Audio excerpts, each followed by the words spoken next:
this is only of the market. The women of Umpa are rejoicing that they had the good news that the wife of the distinguished professor Ekweremadu has been released. So we are jubilated in their numbers. Adonium to market. So can we see that the people of Umpa are very, very happy. Having had the good news that the distinguished professor Ekweremadu wife has been released. As you can see, everywhere is very, very hot. All right. I mean, this channel not only feed your eyes with good movies, we also bring you the hottest and the newest trend around the globe. My darlings, sit tight and enjoy this one. Joining us now is OG Okwe with stories trending around the world. Hello, OG. Good morning. How are you this morning, Dr. Abati? Good morning, Ayo. How are you this morning? Looking excellent. Rufy, you are the fire. You own the studio. OG, you are the pepper gem. No, you are the fire. Pepper gem. We shall always arise and shine. Well, all right. Good morning to you, viewers. Let's begin what's trending. Traders at a market in Aninri local government area of Enugu State on Wednesday burst into wild celebrations upon receiving the news of the release of Beatrice Ekweremadu, wife of a former Deputy Senate President, Ekweremadu, who was sentenced to jail for 4 years and 6 months in the United Kingdom in March 2023 for organ harvesting. Her husband, Ekweremadu, was also found guilty of the same offense and was sentenced to 9 years and 8 months in prison. Beatrice Ekweremadu was reported to have joined her family sometime this week after serving her jail term. The traders in Enugu State, where Beatrice hails from, were seen in this video singing and dancing in celebration of her return. Let's take a look. This is only of the market. The women of Umpa are rejoicing that they had the good news that the wife of the distinguished professor Ekweremadu has been released. So we are jubilated in their numbers. Adonium to market. So can we see that the people of Umpa are very, very happy. Having had the good news that the distinguished professor Ekweremadu wife has been released. As you can see, everywhere is very, very hot. All right. I mean, this news broke yesterday. I mean, we're hearing sources that, no British media has reported it as of yet, but we are reliably confirmed that she has returned to Nigeria. I mean, you can understand why the traders in Enugu State are so excited because of her philanthropic efforts. I believe she and her husband has empowered a lot of Nigerians, not just in Enugu State, sent people to school. But the crux of the matter really is the reason as to why she was sent to jail with her husband. We know the story, the background of the story. Ekweremadu had actually written a letter, when to the British consul to actually detail what, his accuser was, going to do in London, and which is for the kidney transplant for his daughter. And, this whole incident occurred because I believe that there was some sort of witch hunt at one point with Ekweremadu and the EFCC. If you recall, back when the trial went on, there was a time when he wasn't granted bail because there was no cooperation by the EFCC here in Nigeria, which is quite a sad situation because, like we've been talking about Donald Trump and, making America great again and putting, our citizens first. Why do we see this sort of thing happen in Nigeria? I know that at the time, the Senate had organized a group of people to go on behalf of, the Nigerian government or whatnot to try to appeal to the UK government. But, I'm glad to see that this matter with Beatrice has been, resolved. We don't know as to the reason why she did not serve her full jail term. Ayo. All right, so it's a reason we can speculate as a result of the fact that, yes, because she was sentenced. They were sentenced in June 2022. And when this news came out, it was very big story. It was controversial as well. People for and against, people looking at the merit of the case, organ trafficking, the plight of a mother who wanted to save her child, whether or not the boy who was taken was informed or not. But that's besides the point. The UK courts found them guilty and they were sentenced to 3 years, at least for her, 3 years in prison. Now, that would have 3 years now that she's been released is not up to the time. I think it would be summer later on this year that would have made her full sentence. But recall that since this Labour government came into power, they have talked about overcrowding in prisons. And they have said it's been an issue that has been highlighted in the UK for a while, and that those with non-violent crimes, they will be reviewed and perhaps their sentences reduced, especially also if they had good behavior in Her Majesty's prison. This is what we can speculate happened, that while she was there, she was of good behavior. Also, as a result of evaluating her case to see it was non-violent and just seeing that, okay, they could let her go early rather than serving the full term, and that could be perhaps a reason for that. But like you said, the good news is that she's back home now. It's great to know that her daughter is still alive, and hopefully they're still pursuing an opportunity for her to have that kidney transplant. All right. Dr. Okay, Martin. a number of issues here. Let's dimension them properly. The matter is about organ harvesting. The case was about organ harvesting, and the court in England found Senator Ekweremadu guilty, sentenced him to 10 years, found his wife guilty, sentenced him to 6 years, and then there was also a Dr. Obinna Obeta, who was said to have been involved in the matter. He was also convicted. That's number one. Number two is the point raised about, prison time. The fact that Mrs. Ekweremadu has now been released. Now, within their jurisdiction there, they have some other protocols. Maybe for good behavior, maybe a new government is in place, maybe the prisons are over-congested, and all of that, and they will say, well, we'll reduce sentences. One of the things that the Labour government has been trying to do. The other point to note is that prison calendar is calculated differently. So what is 5 years, 6 years in normal calendar is different from how it is calculated. So it's important to also look at all of those areas. Number three, the point that Ujineka raised is about the behavior of the Nigerian government. Yes. Now, there are persons who are convinced and who believe that the Nigerian government was not fair to the Ekweremadus. There were persons, yes, as you said, from the Senate, who went to, show solidarity with their former deputy Senate president.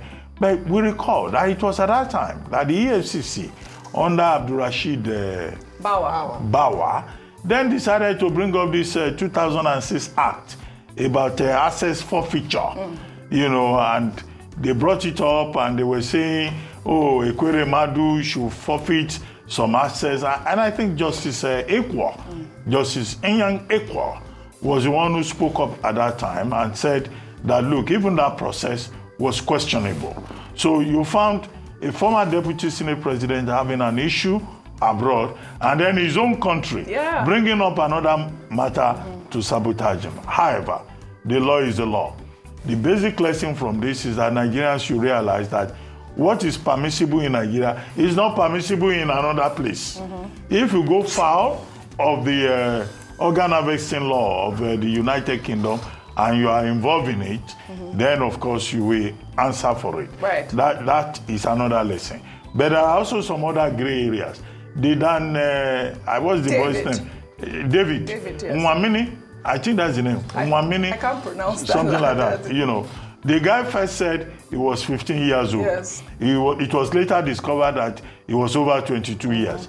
It was also discovered that he had claimed falsely that his parents died. But the way the case went, all of that did not help the Ekweremadus and the Dr. Obeta in the court in England. But it's just for us, basic lesson, to know that, look, how they do in your village is not how they do in Rome. But we are happy that she's back and all of that. Now, another leg of it is that there's a human side to it.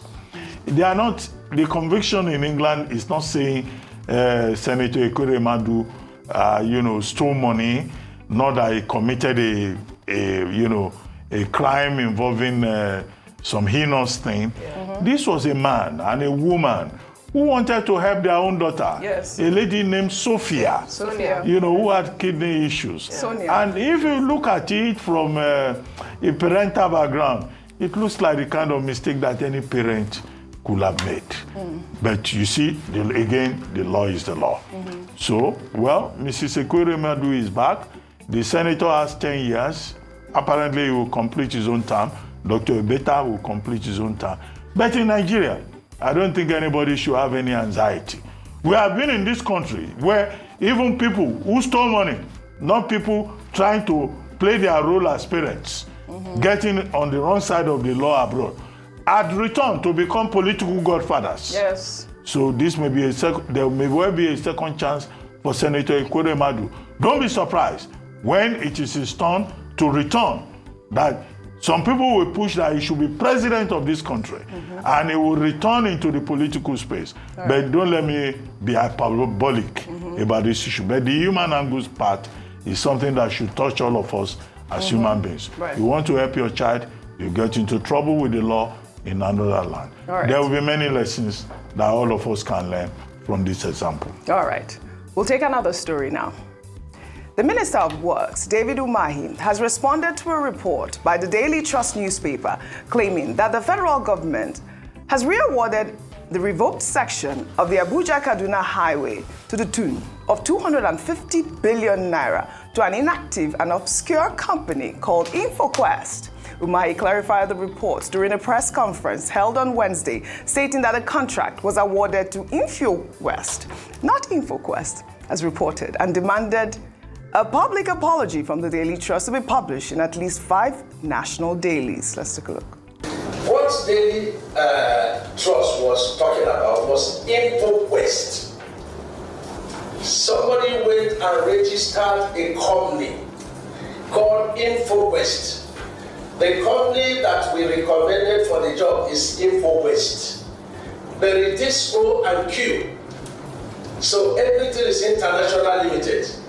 So the InfoQuest is what the Daily Trust is talking about. We didn't give our job to InfoQuest. The Daily Trust owes Minister of Works very deep apology because we didn't give job to the company they say we gave job. It amounts to demarketing the company. It amounts to inciting, the public against the Minister of Works. It amounts to create doubt in the mind of our boss, Mr. President. So they owe us that serious public apology in at least 5 newspapers. All right, Rufy on fire. I mean, they always say that, we journalists are the 4th realm of the estate, and we have to, verify our sources and be sure before we report. I mean, he has asked for a public apology from the Daily Trust newspaper. But you did see this story. It was trending everywhere. And we've been hearing reports whether or not the actual company that he has just announced is an active company or a company that can, be responsible for such an award. So let's ask a couple of questions. Number one, if an award is given to a company like that, what was the initial pedigree of the company? What's the account balance of that company? It might say there's been a mix-up in the names, but what's the pedigree of that company? Because we've seen companies being given multi-billion contracts in the last administration where they don't even have the capacity to handle them. IRA is doing the Lord's work right now, so checking let's the also CAC check for that. So what's the capacity of this company? Yes. How long has it been around? Yes. And all of that. Those are the questions. Those are the questions we should be able to ask.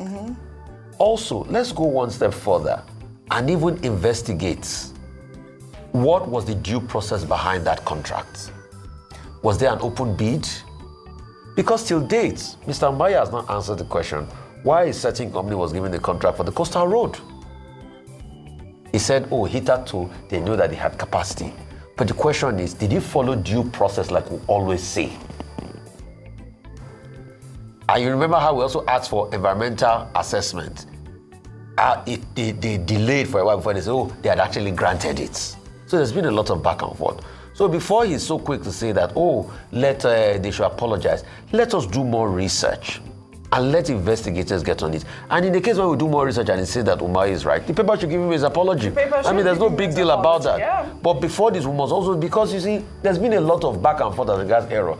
This same Mr. Umar came out recently to say that Lagos Calabar Coastal Highway was put in the budget, but it was deemed as Lagos Port Harcourt Highway. And somebody looked for a very important project like that. Yeah. Because it was expert that felt revealed, and they said it was a typographical error. This same Mr. Umayi said that most of the roads will have been fixed by December. Most of the roads are still in deplorable conditions. But let us just all investigate. And why are we doing it? Because we want a great level of sanctity and sanity. Because in that Nigeria's federal budget, you see a lot of shenanigans going on. Yeah, it's all about transparency. So, what did you find out, Ayo? If Mr. Umayi is proven right, definitely he deserves the apology. Well said. What did you find out? So in fairness to him, there is a company registered with a registered address in Abuja. However, it was registered in 2001, October of 2001. 2001, yes. However, for a company of that size, which would get that kind of budget, talking about track record, they don't have a website. Okay. They have a Facebook page with some pictures of some things being constructed. But for a company that's been around for 24 years, not a lot is on it, aside from this contract award that's been given to it. Yeah. Well, the company, the contract was initially awarded to Julius Berger for a contract of that magnitude. And that was controversial because Julius Berger said they cancelled it. Yeah, they cancelled it because of what? Is it inflation or the prices were going higher? This is a straightforward matter. Okay. All these long stories, I don't think we need to waste time. There are two sides of the story. Daily Trust published front page doing investigative journalism to say the Ministry of Works gave contract to this particular party, a particular company that does not exist. They trace the address to some fake location. The minister comes forward and says, look, there has been a misrepresentation here. There has been an identity problem. Right, and it is not true. Now, the minister now says on the basis of that, he needs an apology in 5 newspapers and a retraction. Now, investigative journalism is the most brilliant thing that journalists can do. But journalists can also make mistakes. Now, if you look at the name, one is Info. You're watching Nolly Magic TV. My joy is to keep you updated with the latest gist. And your joy should be subscribing to this channel and giving this video a thumbs up, please. InfoQuest. One is InfoWest. And the minister even said, in fact, there had been issues over that name registration and all of that. So it's now for us to hear from Daily Trust to say we stand by our story or we have an apology. We don't know all the details. So things like this happen. If a newspaper makes a mistake, it can retract. But if a newspaper says, no, we stand by our story, then that's the next leg of it. We'll wait to hear from the Daily Trust then. We'll take another story now. The Economic and Financial Crimes Commission is at the center of a fresh scandal after an officer in its Kaduna zonal office reportedly vanished with $30,000 and other valuables. The officer, only known as Polycrap, was said to have disappeared during an audit ordered by Zonal Director Benedict Ubi. Well, according to The Guardian, insiders at EFCC, who are anonymous, claim that Polycrap stepped out of the exhibit room citing an excuse, but he never returned. His phone lines were later found switched off.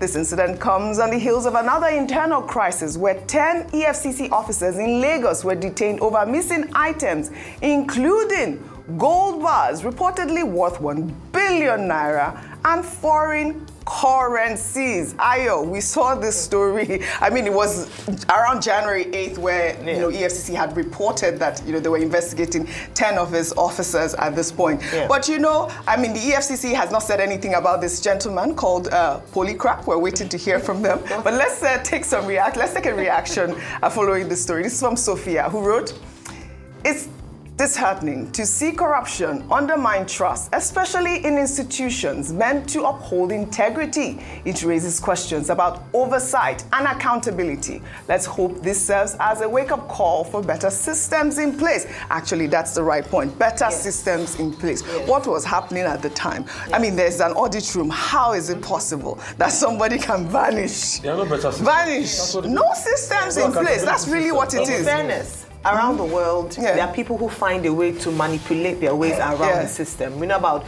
even big scandals have happened in international investment banks, people being able to find a way to sidestep the system. But one thing, the reason why this is a big deal is because we found that the system is quite porous. The EFCC chairman himself said that there were bad eggs within and corrupt officials within the EFCC. However, would you cancel an entire agency as a result of let me not say one or two, hundreds, tens or hundreds of bad eggs? Absolutely not. I think what should happen, as was suggested in that last post, is strengthening the systems, understanding where the loopholes are, even if it has to mean bringing in consultants to come in to evaluate the system and procedures and processes within the EFCC. Because when we hear news like this, it erodes confidence in the ability or the strength of such an institute, of such an agency. And I think it looks really bad for them in terms of even the press for them, it's really bad. But the second next thing, finally, is to ensure that this officer who has absconded is apprehended and brought to book and made to refund that $30,000. Rufai, you're a data specialist. No, so me, I'm even analyst. shocked. At first, is it that EFCC is not even tracking the phone of people that are meant to go into very sensitive offices and materials like that to encounter? Secondly, there's a security background check on all these employers and scanning. So at a time like this, you can't just come and say, the phone didn't go through. Your security background check should be able to know 5 or 6 people that will call that will be related to him. They should be up and running for questioning and all of that. You should be able to infiltrate your own personal systems of your own officials to be able to get their correspondence and everything. I mean, we spend big, huge money on data software and things like that from the Israelis and the likes. I mean, you should be able to infiltrate your own people to be able to know this. So it shouldn't even be a problem. There are technologies on ground that even if his phone is off at a point in time, people will still be able to track him to the last part it was when the phone was on. So EFCC should get to work. I know, this is a sensational issue, but they should not make it sensational. Data and information should solve all of this. All right, we're waiting to hear from the EFCC. Is that the EFCC under Olukoyede has been very firm in saying that it's not just investigating economic and financial crimes, he's also torchlighting his own officers. His own officers, yes. Before now, I think there were some 10 officers that were dismissed, arrested. No, this just shows the fact that this story is out there is that the EFCC is under the gentleman that is there now is doing internal cleansing. So the EFCC is not just watching you, it's also watching its own men. Men inherited by this latest chairman. And I think that, there's something to be said positively about that. That EFCC officials are not saints coming from heaven to come and investigate other people. Well, it happens everywhere in the world. The investigator, the watchman is watching himself. Cui ipso custodis, as it is in Latin as a principle. Well said, Who will Doctor. watch the watchman? The watchman watching itself, I think it's a good development. Yes, and Ola Olukoyede must be commended for that, actually. Let's head over to your state now, Ogun State, where the state's governor, Dapo Abiodun, on Wednesday celebrated Kayode Adewale, a mathematics teacher who was shortlisted among the top 50 finalists for the prestigious Global Teacher Prize. The governor appointed Adewale as the state's education ambassador and rewarded him with 5 million naira cash prize and a bungalow in his preferred location within the state. Let's take a look. Today, we are going to be honoring you. The first honor we are going to bestow on you is to honor you as Ogun State Education Ambassador. That's the first honor. We're going to give you a bungalow in any part of Ogun State of your choice. We will support you with the cash prize of 5 million naira. I want to congratulate your parents. I want to appreciate His Excellency Prince Dapo Abiodun for making this a dream come true for me.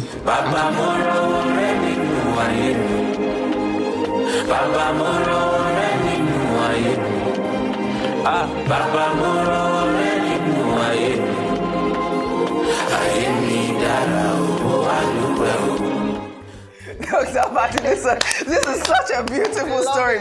I only wish, I mean, you have to say what you said behind the scene, but we must congratulate the governor, Governor Dapo Abiodun, for this. Please go ahead, because it's your state as well. We must commend him. They always say the reward of the teacher is in heaven, but it's right here. And the governor has proven that. Well done to the teacher. I believe that you guys said he teaches mathematics in Yoruba as well. But that's because many years ago, in fact, in some secondary schools that I know, I don't want to mention their name in DJ. If we need to hear teachers, when they are teaching, they say, "Kamu 2-way, more 2-way, only 4-way." Shamshi sabotage situation can't be nuri around why. Wow, that is brilliant. Idea is what, as long as they can assimilate. One of my physics teacher that wanted to describe the fact that friction has hit the tire. Right. That said the tire has lacked. Kudos to all the teachers. Well, kudos to all the teachers. The tire has lacked. A quick word from you, a quick word from you, Dr. So brilliant. Thank you so much, Governor Dapo Abiodun, he's been shortlisted for $1 million. I think if he wins, that would be really life transforming. But this gesture in itself is life transforming. 5 million naira, a bungalow. You can see the excitement and joy of his parents. You know, it's not just a joy to him, but a joy to the community he comes from. And I hope an inspiration to other teachers as well, because sometimes the way they are treated is demoralizing, and many of them just go with it, just let them do the bare minimum. But he's gone over and beyond the call of duty. He's been rewarded publicly for this, and this is just a message to teachers out there. Despite the years of neglect, I hope that your son is coming, your time in the sun is coming, and you will also be rewarded. Fantastic, Dr. Okay, a number of quick points. So Ogun State is described as the gateway to Nigeria because we are a border state, bordering Republic of Benin. So if you are coming from that position, you come Don't through worry, he's qualifying it. Stop laughing But it's not just the gateway physically, geographically. Ogun State is also, the gateway to Nigeria politically. The state that has produced some of the most prominent leaders in this country, and leaders also in education, in every field, whether it's politics or anything. Correct. So Mr. Adewale falls into that range and reaffirms the importance of Ogun State as a state of talented, prominent frontliners. Number two is that I think it's in order that Governor Abiodun has even gone ahead of the World Teachers Award to recognize this superstar that has emerged in Ogun State. Adewale is not just emerging now, he was the Ogun State Best Teacher Award winner in the year 2020, confirming that in fact he's truly a man of talent. Yes, now, absolutely. if you look at him in terms of his personal profile, he got an NCE certificate, he went to do a degree, he did a master's, he's now a PhD student, and he's still, achieving more because he says he's committed to education. And I think that people like that, the people we call titans at Rice News, icons, I think it's good that a man like that is celebrated finally. They always say that a teacher's reward is in heaven. It's in heaven. But we are beginning to see that with this kind of award, a teacher's reward can be on earth also. And this should be a source of inspiration for all teachers to be dedicated, to be devoted, to rise and shine, to borrow your phrase. Rise and shine. And congratulations to Adewale. Whether he wins the World Teachers Award or not, the recognition from his home state is important. He has been asked to choose a bungalow in a place of his choice. I recommend to him that he should choose a bungalow in the state capital of Abeokuta, which is the leading city in Ogun State. Yes. Is that not where you're from, Dr. Badi? That's right. I've been in. Preferably Ibara GRA. I lived in Ibara GRA. Yes, absolutely. I will recommend Ibara GRA. And Dr. Abati, you will say nothing. Well, all right. Oh, you know what I was going to say. Well, kudos. I'll spare you today. As always. Well, okay, today, Ogun State, they carry last. Only for today. Well, all right. Kudos to Teacher Adewale and the Governor of Ogun State, Dapo Abiodun. Well, in Kano State, Governor Abba Yusuf on Tuesday inaugurated the second phase of what he called the livestock fattening program to combat poverty. During the flag-off ceremony, the governor announced that 7,158 goats will be distributed to 2,386 women in the current phase of the initiative, with each beneficiary receiving 3 goats. The program also plans to distribute 1,342 cows and 1,822 rams to women and young people in subsequent phases. Ayo, I know you wanted to touch on this story, so I give the floor to you. How to come out my face. In 2024, we're giving goats for empowerment program from the governor. From the governor. I mean, why is it that you don't align with this initiative? What can a woman do with a goat? Sell them. Or 3 goats? 3 goats. Well, they can rear them. No, but it is more than that. And I'm saying this because this is 2024, and we're talking about even moving farming forward and talking about training and education for our farmers so that they can emerge mechanized farming and use technology in farming. I know you cannot begin to talk about technology yet in Kano, but personally, I think for a state government in terms of empowerment, as nice as it seems, it is very low level in terms of empowerment. I saw the pictures of the women carrying their goats, and in fact, they warn them that please make sure it's used for business, that they don't eat the goats, rather than and use it to replicate. I think on that level, what we should be talking about, especially for women in Kano State, is education. Let's push that. If we're going to set up businesses, let it be done properly. Let it be sustainable. Having a goat is not enough to begin to empower people in 2024. That's my take on it. 2025, sorry. Okay. Rufai, it's your specialty, right? My bona fide here is I have a degree in animal physiology. In animal physiology, yeah. The truth is, yes, you might say it's low level, but you see, I think we need to rethink the way we see Nigeria. See, you can be at a certain level in life. Other people are not at that level. At their level, something can help them. If they are giving them 3 goats and there's 1 male, 1 female, probably mating happens. In animal husbandry, can produce many other goats. Most of the top ranches you see today, they didn't start with 20, 40 cows. They started as smaller units where they can mate, and they can improve upon them. What I will have just suggested is the fact that also, apart from giving people these goats, document it properly, ensure that there are extension workers to oversee the progress of this ecosystem and see how they build over time. Also, we must also remember that there's a cultural outlook to things. All right. Down in the south here, we might not be, very heavy on animal husbandry. But in other parts of the country, they might be heavy on animal husbandry. All right.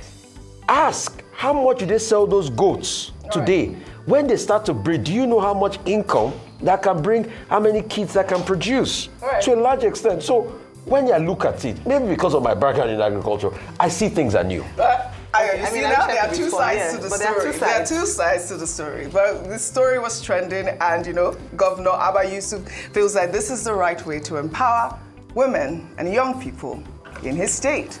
We'll take our next story under entertainment. The Recording Academy announced on Tuesday that South African comedian Trevor Noah will be returning as the host of the 2025 Grammy Awards, despite speculations that the award ceremony will be postponed due to the devastating LA wildfires. Event organizers said the show will go on as planned and that the ceremony will also serve as a fundraiser to aid relief efforts for those affected by the wildfires. This year's nominees for the Best African Music Performance category include Yemi Alade, Ashake, Wizkid, Davido, Lil J, Burna Boy, and Thames. The 67th edition of the annual award ceremony will be held on February 2nd at the Crypto.com Arena in Los Angeles. And you can bet, guys, that Arise News will be there to cover the whole ceremony. Pepe them. Pepe them. But it's award season. It started with the Golden Globes. And guess what, guys? Yes, I was in LA, and I did really escaped the wildfires. It was literally an hour after that incident occurred that I left LA to cover the Golden Globes. But it's refreshing to see that despite this whole incident, the award ceremony is going to go on. And I love the fact that the event organizers are going to donate to the people that have lost lives, properties, and show some succor to those people that really have been affected by the wildfire. I can't wait to see Trevor Noah. This is his 5th consecutive time that he would be organizing the award ceremony. Well, all right. But before we end what's trending today, let us highlight again Dr. Ezekiel Olajungu, a linguistics teacher at the Obafemi Awolowo University who was forced to cancel class after his students swarmed him with gifts in appreciation of his good nature in our Good News report.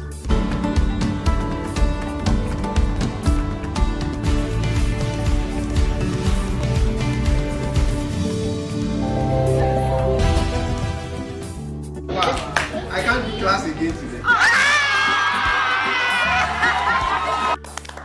This was about the most moving story for me. I mean, like we said, the reward for teachers right here on earth. And I love the fact that the students appreciated the teacher that way. I know Dr. Olagunju is a deeper life pastor who speaks about 10 international languages, including German. He began trending after the video surfaced online showing his students showering him with those gifts. Really amazing. A quick word, because you sent me that story. Stories we like to see. He's also a director at the multi-language place. Yes. And they testify to his character, his help, his willingness to assist students in a state or in a place where some lecturers take pride in failing their students or being like God far away from their students.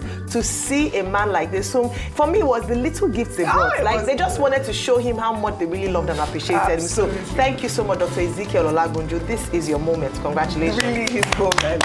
All right, amazing. I'd love to thank you all for your great analysis, as always, on What's Trending. Okay. Congratulations to all the teachers. Well, that's all I have for you guys on What's Trending today. I'll see you all tomorrow.